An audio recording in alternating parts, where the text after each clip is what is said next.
La plupart des humains ont mis au chômage leur ange gardien. Et ça, c'est un véritable problème. Comment enrichir sa communication avec son ange? Comment recréer ce lien? Comment l'utiliser? Parce que, en réalité, si je me mets à la place des anges, j'aurais été dans une frustration immense. Je vais vous expliquer pourquoi dans cette vidéo. Et pourtant, ils font preuve d'une grande sagesse et d'une grande patience. Donc, si tu veux en savoir plus sur cette question, les anges, comment échanger avec eux, comment interagir avec eux, reste bien jusqu'au bout de cette vidéo.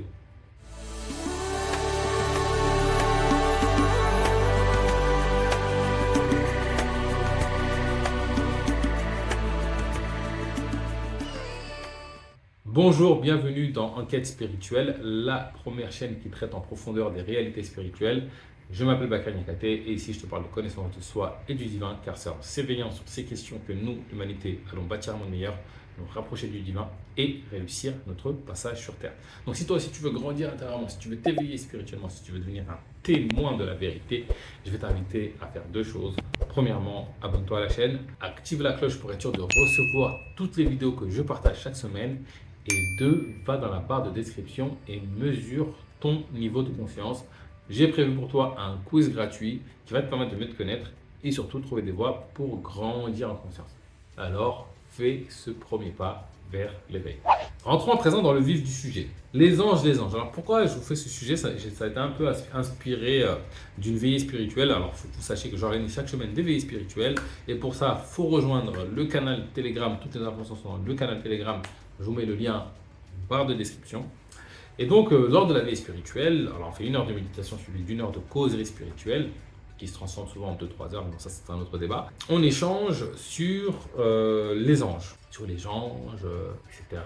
Est-ce qu'on en a un, est-ce qu'on n'en a pas, est-ce que ça existe, est-ce que ça n'existe pas? Je crois que ça existe, je crois qu'ils sont là. Il y a un livre qui est très intéressant sur le sujet de Pierre Jovanovic, enquête sur l'existence des anges gardiens. Et donc on voit des trucs concrets en fait, hein. Pour un cerveau matérialiste humain classique, et ben, tu as des trucs concrets qui te disent, voilà, regarde, c'est pas le fruit du hasard tout ça. Enfin bref, après on peut toujours trouver une histoire dans sa tête pour donner une raison valable, un truc, on va dire surnaturel. Vous êtes sur la chaîne Enquête spirituelle, je pense que vous avez atteint un certain stade de conscience, en tout cas je l'espère. Donc les anges sont là, ils existent. On en parle dans la plupart des spiritualités, où c'est même un impondérable, parce que c'est des anges qui ont donné la révélation, de plusieurs révélations, par exemple Abraham, ou même en interagissant avec Jésus, ou le prophète Mohammed, etc., etc.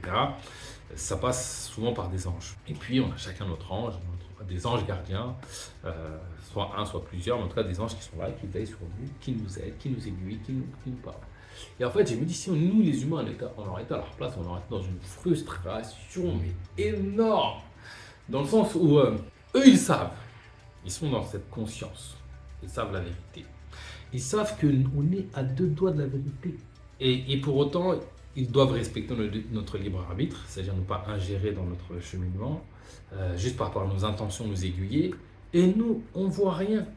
Toi, c'est comme si, pour faire un peu une analogie, il y a un trésor, je suis en quête d'un trésor, voilà, ça fait des années, je cherche, je ne sais pas mettre les mots que je cherche quel trésor, mais je sais qu'il y a un truc en moi que je cherche un trésor. Je crois que je vais le trouver là, je crois que je vais le trouver là, je crois que je vais le trouver là, dans la voiture, dans le travail, dans les maisons, dans les trucs comme ça, alors qu'il est partout. Et en fait, l'ange à son niveau, mais c'est partout. Il est là, il est là, il est là. Et il te dit, regarde, c'est ici, mais toi, tu vois pas. Et tu restes 10 ans à tourner autour du pot, à tourner en rond. Et tu te dis, regarde, c'est là. La vérité, elle est là. Tu cherches la vérité, elle est là. Et en fait, ils ne peuvent pas nous l'imposer, parce que du coup, ça devient une forme de dictateur. Et en même temps, nous, on a cette aspiration à l'intérieur, mais comme on ne sait pas et qu'on est un peu, on va dire, dans cette ignorance de qui nous sommes de la vie, et ben, les signes, on va dire, non, j'ai rêvé. C'est un truc mental, c'est mon cerveau qui a créé quelque chose, cartésien, cartésien. C'est-à-dire qu'on va nier tous les signes qui peuvent venir de nos anges pour nous aiguiller, nous montrer la voie, et on va très souvent tourner autour du pot, et surtout, on ne va pas créer de relation avec nos anges, on ne va pas interagir avec eux, on ne va pas leur poser des questions, on ne va pas leur demander des choses. Alors, c'est pas tout le monde, mais si on regarde l'ensemble de la majorité de l'humanité, eh ben, voilà, je sais pas, j'ai envie de dire, à la volée, 80% des humains ne sont pas dans cette démarche de vouloir observer les signes, de les contempler, de les suivre et puis de créer cette forme de relation. Nous avons mis nos anges au chômage. Donc eux, ils sont à notre disposition.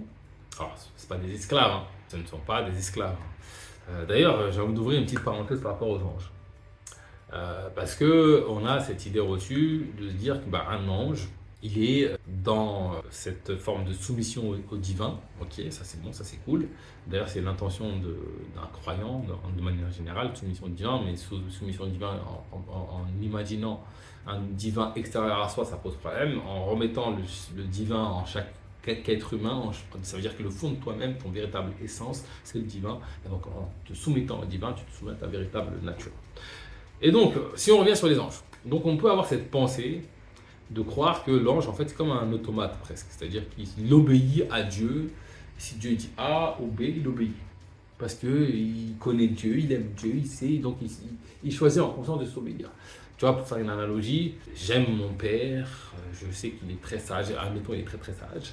Et donc, s'il me dit A, je dis A, s'il me dit B, je dis B, parce que j'ai choisi de me soumettre à lui. C'est-à-dire que même si moi j'ai une volonté personnelle, et que mon père il veut aller à droite, moi je veux aller à gauche, je vais me soumettre à mon père parce que je sais que mon père il est sage, il connaît. Enfin, bref.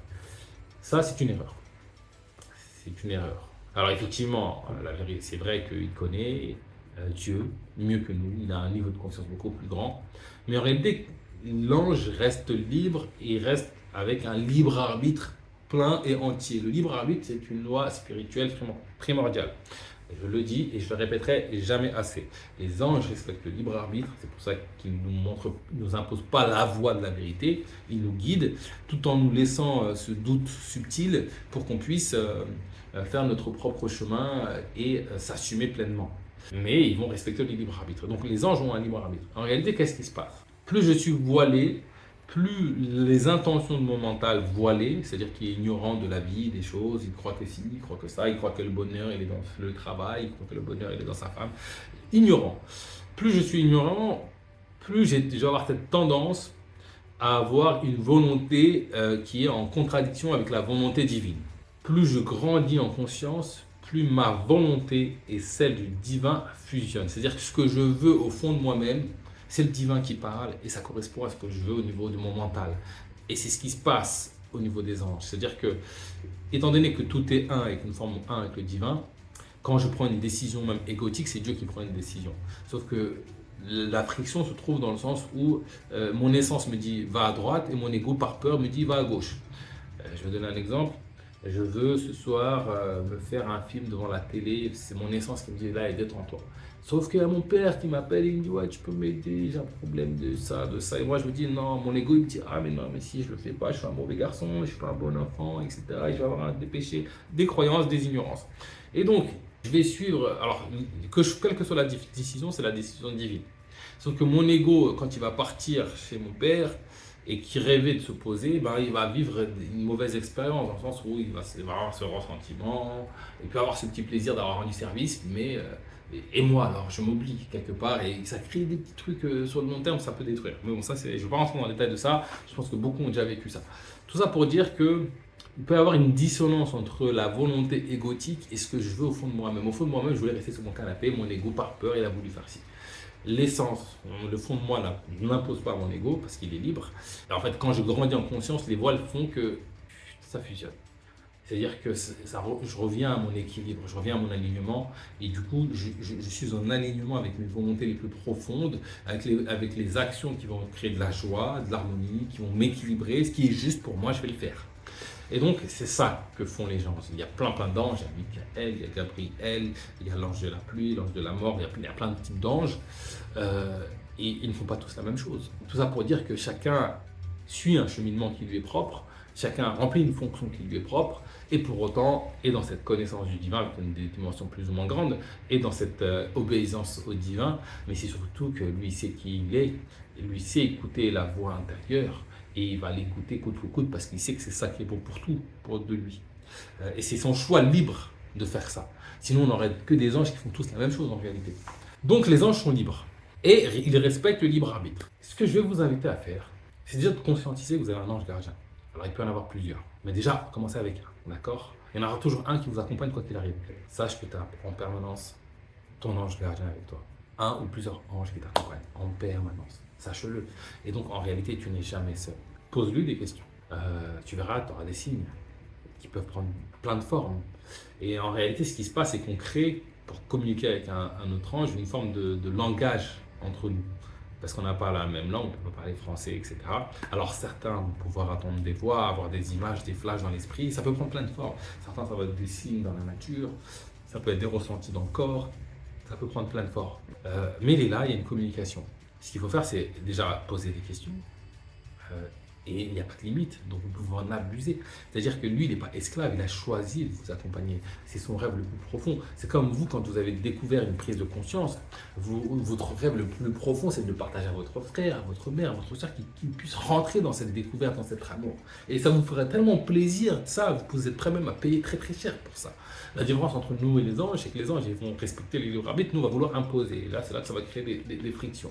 Tout ça pour dire qu'ils sont à disposition, posez des questions avec largesse. Il y a de l'abondance en réalité dans la vie, et observez les signes. Ils peuvent prendre toutes les formes. Soyez à l'écoute. Et à un moment donné, vous allez voir, vous allez créer une forme d'analogie quelque part. C'est-à-dire que quand je ressens cette sensation, ça veut dire ça. Ok, c'est la communication. Quand j'entends ce genre de truc, ça veut dire ça. Quand je vois ça, ça veut dire. Et en fait, vous allez créer votre propre langage entre vous et votre ange. Et petit à petit, une relation va se nourrir, se nouer. Et votre amour pour lui va grandir. Lui, il vous aime à la folie. Après, c'est vous, votre amour pour lui, qui est à mesure d'évoluer. Donc voilà, tout simplement, c'est pas compliqué en réalité. En mettant ça en pratique, en se laissant le temps, petit à petit, vous allez pouvoir construire un lien avec votre ange gardien. Et alors l'idée, c'est pas de lui transmettre votre libre arbitre. De toute façon, ils sont assez intelligents et assez fins pour faire en sorte que quand ils vous donnent une guidée, une indication, il y a toujours ce doute possible qui fait que vous allez devoir vous prendre votre propre responsabilité. C'est-à-dire que votre libre arbitre reste dans tous les cas respecté. C'est-à-dire que l'ange a cette finesse de pouvoir vous aider, vous guider, tout en préservant votre libre arbitre, en vous laissant le choix en fait ultime de toutes vos décisions. Moi, je vous invite à faire ça. Moi, c'est quelque chose que je fais pour moi personnellement. Je communique avec mes anges gardiens, avec mon ange gardien. Et je trouve que c'est une super expérience. C'est un aide, un appui, c'est un aide. Et je me sens quelque part jamais seul en réalité. Ça fait du bien de savoir qu'il y a quelqu'un qui veille sur toi comme un parent aimant. Tu vois, c'est l'image du parent rêvé qu'on peut tout savoir. Ben, il existe en réalité. Il n'est pas visible, il n'est pas tangible, mais il existe, il est présent et on peut le ressentir, on peut communiquer avec, on peut être guidé par, etc., etc. Il est là, à notre disposition, parce qu'il l'a choisi. Donc, faites largesse.